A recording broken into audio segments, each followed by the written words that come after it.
Bienvenidos a la Deutsche Welle, bienvenidos a la entrevista de la semana. Yo soy Pia Castro y esta vez desde la Conferencia de Seguridad en la ciudad de Múnich, donde se lleva a cabo una de las citas más importantes en cuanto a las perspectivas de discusión de paz y estrategias de defensa. La ven, es un gran placer. Colombia ocupa un lugar fundamental este año en la Conferencia de Seguridad. Está con nosotros la vicepresidenta de Colombia, Francia Márquez. Colombia es un país que ha optado por la paz como estrategia fundamental del Estado colombiano, un país que no olvidemos ha vivido 60 años de conflicto armado y que esas cicatrices todavía continúan allí, se recuerdan. La violencia, los desplazados, la desigualdad, pero que al mismo tiempo ha sabido forjar constantemente una ruta para la paz.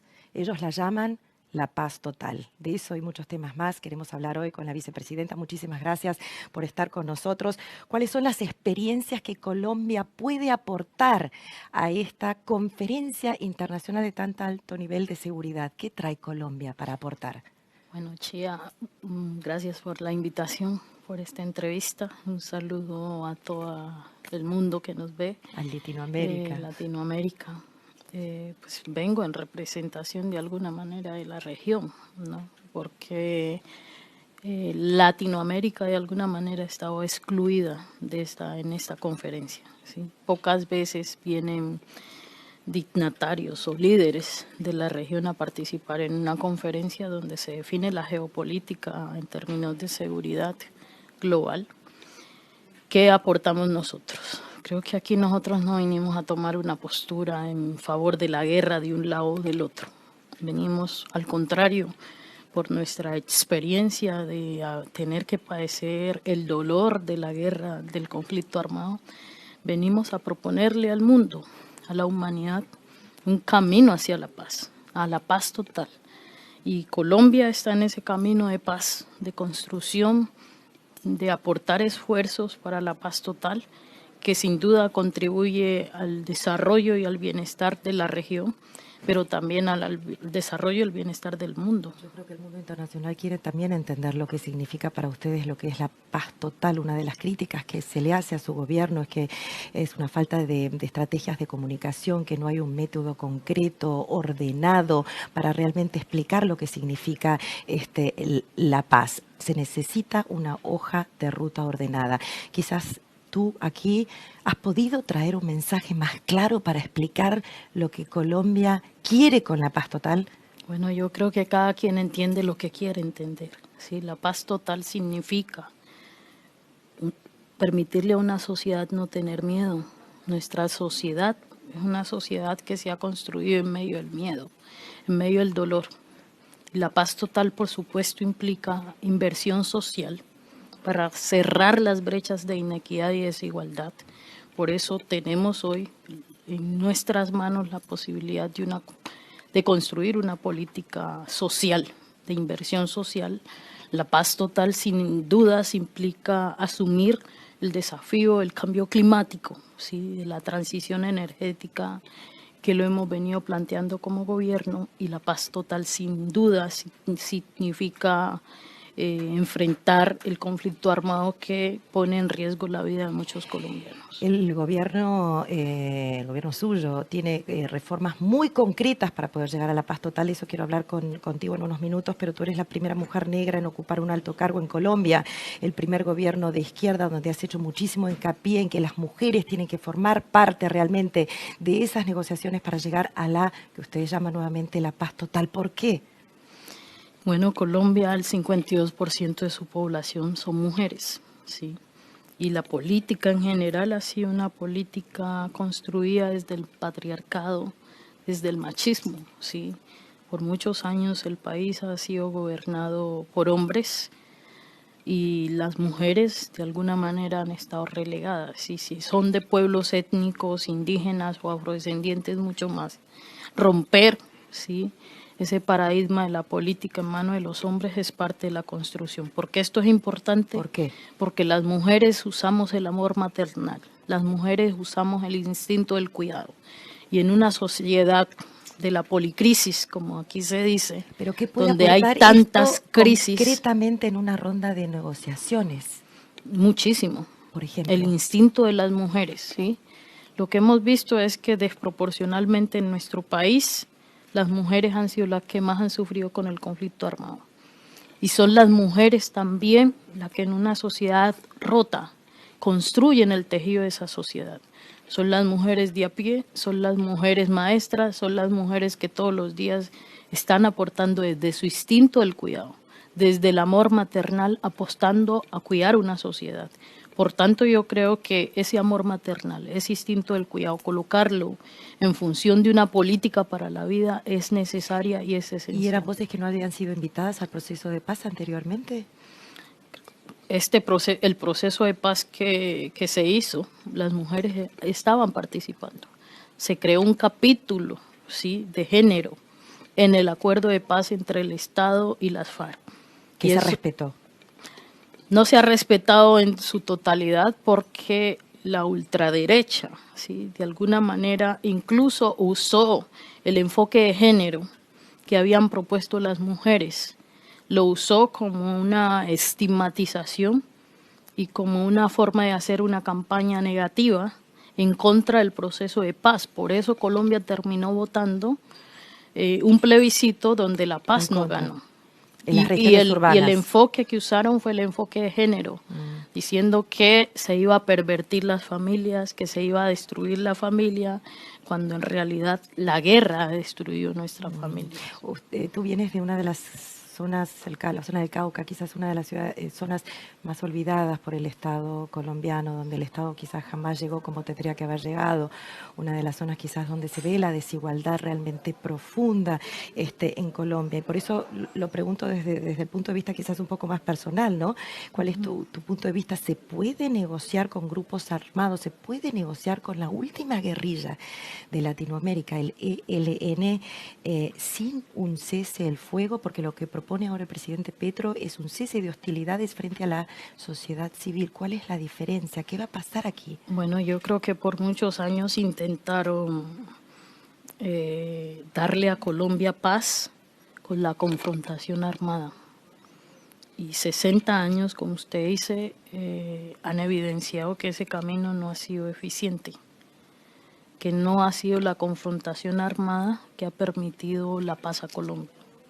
La guerra genera violencia, por tanto es el diálogo que se tiene que colocar para resolver las diferencias, para resolver la conflictividad, y en ese sentido yo creo en el diálogo. ¿En un diálogo sin el cese al fuego, con combates? Bueno, se ha propuesto un cese al fuego bilateral. Sí, ¿se respetará? Bilateral, no sabemos si se respetará, pero estamos en un proceso de construcción donde el gobierno espera poder avanzar en los diálogos.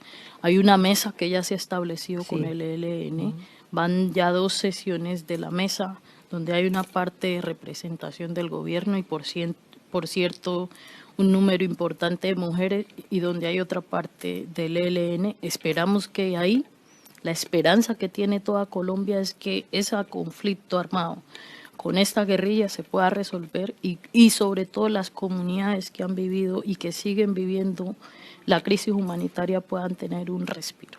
Estados Unidos ha mostrado en los últimos meses su gran preocupación por el aumento de cultivo de coca, así lo expresó el vocero del Departamento de Estado de Estados Unidos. Para dar un ejemplo a nuestro público, para que sepamos de las cifras, ¿no? En el 2021 ha aumentado un 43%. Tu gobierno ha dado ahora la luz verde para un nuevo proyecto que marca un poco, que establece el marco jurídico para que el gobierno ofrezca a los criminales someterse a la justicia y que dejen las armas. La llamada ley de sometimiento. ¿Funcionará? Bueno, la política direccionada desde los Estados Unidos para enfrentar el narcotráfico ha sido fallida, y no ahora, desde siempre. Esta política ha servido para que en los territorios queden los muertos, para que las comunidades vivan en medio del conflicto armado y la riqueza se vaya a los bancos. La riqueza se quede en los grandes emporios económicos.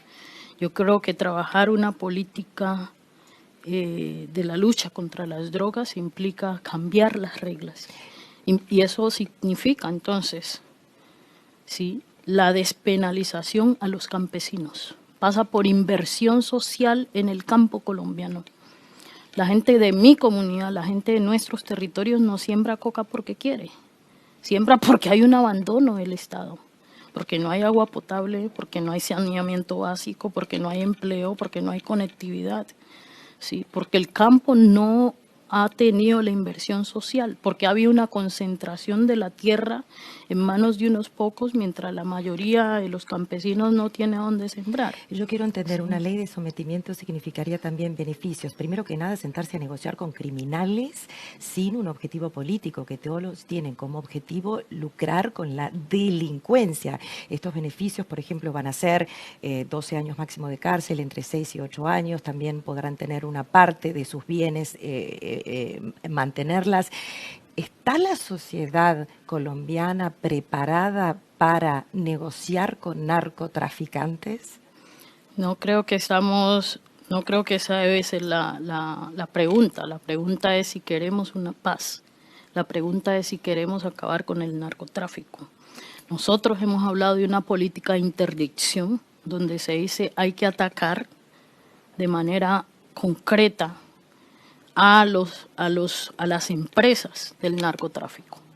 Y esa política de interdicción nomás no es coger en el mar el buque que lleva la droga, pasa por enfrentar los temas de flujo de dinero, que es donde en los bancos, ¿sí?, en la banca nacional e internacional, se lava la plata del narcotráfico. ¿Qué está pasando ahí? ¿Por qué no hay una alianza bilateral entre dos naciones para enfrentar el flujo de dinero que permite, sí, digamos, el lavado de dinero del narcotráfico? ¿Qué pasa con los insumos químicos que se usan y que se importan muchas veces a nuestro país? Ahí no hay una regla de cómo enfrentamos eso. ¿Qué pasa con el tráfico de armas? Sí, armas que vienen desde otras naciones y desde otros países y que contribuyen al sostenimiento del narcotráfico. Entonces, una política de interdicción para enfrentar el narcotráfico implica una relación bilateral donde en los Estados Unidos también se asume una postura frente al consumo, porque entonces solo a Colombia se le impone una política, pero no se hace nada para evitar que haya una demanda en los Estados Unidos. Yo sé que los temas medioambientales son muy importantes para la vicepresidenta, para Francia Márquez y para muchos otros políticos de esta nueva generación que están gobernando aquí Colombia. Hay un interés creciente también por el carbón en Colombia. ¿Cómo van de la mano? ¿Cómo se compagina esto, la descarbonización y la protección de las zonas mineras que tú conoces muy bien con un posible aumento de la explotación de carbón? ¿Es un tema? No es cierto, eso no es la política nuestra. Sí, de hecho, no se está entregando en el gobierno nuestro, no se están entregando nuevas concesiones para la explotación. Al contrario, lo que se está planteando es una política de transición energética que permita la producción de energías limpias, de una economía limpia para la vida y que eso contrarreste, ¿sí?, los efectos hoy del cambio climático. Si hay un país que hoy está comprometido con asumir los desafíos del cambio climático es Colombia. No es cierto que estemos promocionando la economía de carbón, al contrario, ¿sí?, nuestra postura es la descarbonización de la economía. Sí, yo lo dije, yo sé que eso es un mensaje muy importante para ustedes. La pregunta es si se va a poder luchar contra el mercado también, ¿no? Sí, pero ese es un desafío que hoy tiene la humanidad. Estamos aquí hablando de seguridad en Múnich. Y hablar de seguridad aquí implica enfrentar las crisis que tiene la humanidad. ¿Y cuál es una de las crisis que tiene la humanidad hoy? Si no es el desafío global de la crisis climática, que genera crisis de hambre, que genera crisis migratoria, ¿sí? Si no enfrentamos esto de manera colectiva, pues no lo vamos a lograr. Y pasa no solamente porque la cooperación le entregue a Colombia o a los países del sur, de América Latina o África, unos recursos, sino que pasa por